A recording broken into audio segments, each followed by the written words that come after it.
The house on Mango Street. We didn't always live on Mango Street. Before that, we lived on Loomis on the third floor, and before that, we lived on Keeler. Before Keeler, it was Paulina, and before that, I can't remember.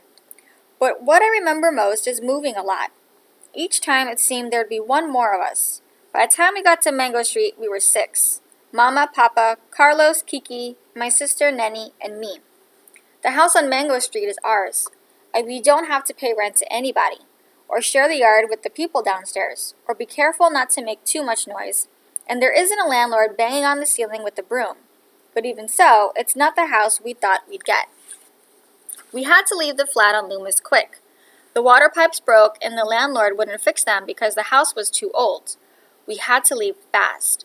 We were using the washroom next door and carrying water over in empty milk gallons. That's why Mama and Papa looked for a house, and that's why we moved into the house on Mango Street, far away on the other side of town. They always told us that one day we would move into a house, a real house, that would be ours for always, so we wouldn't have to move each year. And our house would have running water and pipes that worked, and inside, it would have real stairs, not hallway stairs, but stairs inside like the houses on TV. And we'd have a basement and at least 3 washrooms, so when we took a bath, we wouldn't have to tell everybody. Our house would be white with trees around it, a great big yard and grass growing without a fence.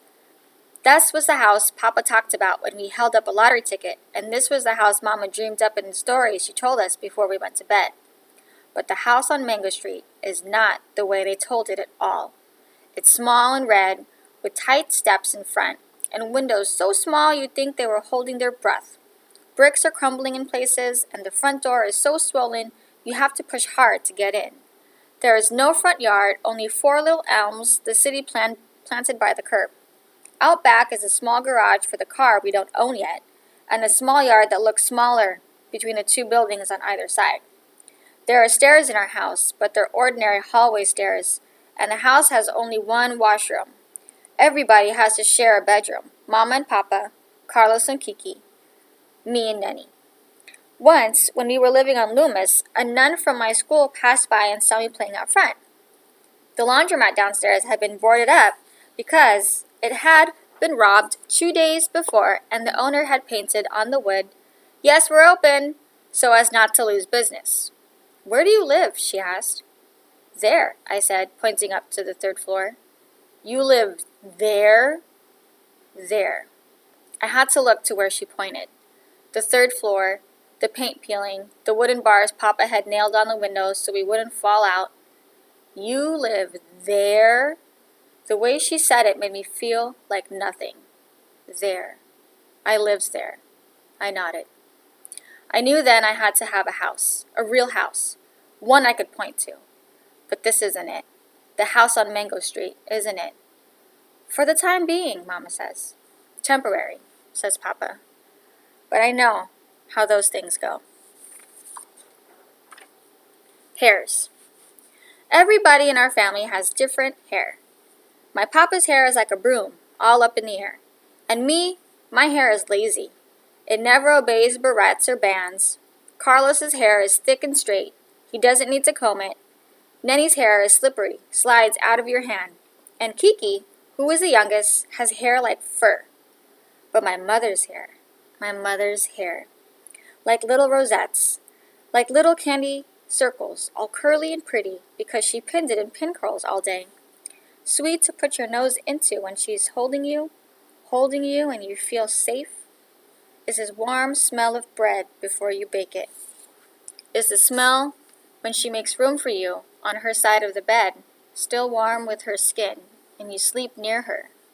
The rain outside falling and Papa snoring. The snoring, the rain, and Mama's hair that smells like bread. Boys and girls. The boys and the girls live in separate worlds. The boys in their universe and we in ours. My brothers, for example, they've got plenty to say to me and Nenny inside the house, but outside they can't be seen talking to girls. Carlos and Kiki are each other's best friend, not ours. Nenny is too young to be my friend. She's just my sister, and that was not my fault. You don't pick your sisters, you just get them, and sometimes they come like Nenny. She can't play with those Vargas kids or she'll turn out just like them. and since she comes right after me, she is my responsibility.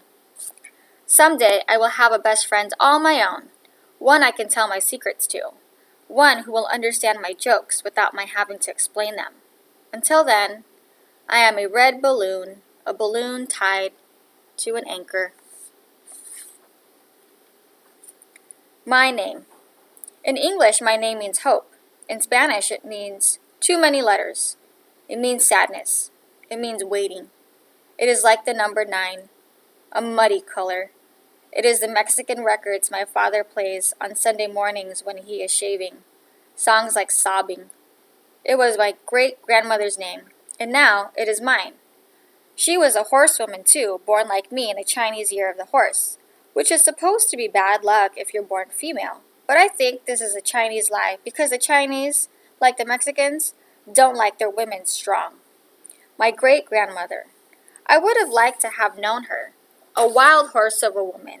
So wild she wouldn't marry until my great-grandfather threw a sack over her head and carried her off, just like that, as if she were a fancy chandelier. That's the way he did it. And the story goes she never forgave him. She looked out the window her whole life, the way so many women sit their sadness on an elbow. I wonder if she made the best with what she got. Or was she sorry because she couldn't be all the things she wanted to be? Esperanza. I have inherited her name, but I don't want to inherit her place by the window. At school, they say my name funny, as if the syllables were made out of tin and hurt the roof of your mouth. But in Spanish, my name is made out of a softer something, like silver. Not quite as thick as sister's name, Magdalena, which is uglier than mine. Magdalena, who at least can come home and become Nenny.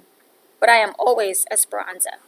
I would like to baptize myself under a new name, a name more like the real me, the one nobody sees, Esperanza, as Lysandra or Maritza or Zizi the X. Yes, something like Zizi the X will do. Kathy, Queen of Cats. She says, I am the great-great-grand-cousin of the Queen of France. She lives upstairs over there, next door to Joe the baby grabber. Keep away from him, she says. He is full of danger. Benny and Blanca own the corner store. They're okay, except don't lean on the candy counter. 2 girls, raggedy as rats, live across the street. You don't want to know them. Edna is the lady who owns the building next to you. She used to own a building big as a whale, but her brother sold it. Their mother said, no, don't ever sell it. I won't. And then she closed her eyes, and he sold it. Alicia is stuck up ever since she went to college. She used to like me, but now she doesn't. Kathy, who was Queen of Cats, has cats, and cats, and cats. Baby cats, big cats, skinny cats, sick cats. Cats asleep like little donuts. Cats on top of the refrigerator. Cats taking a walk on the dinner table. Her house is like cat heaven. You want a friend, she says? Okay, I'll be your friend. But only until next Tuesday. That's when we move away. Got to.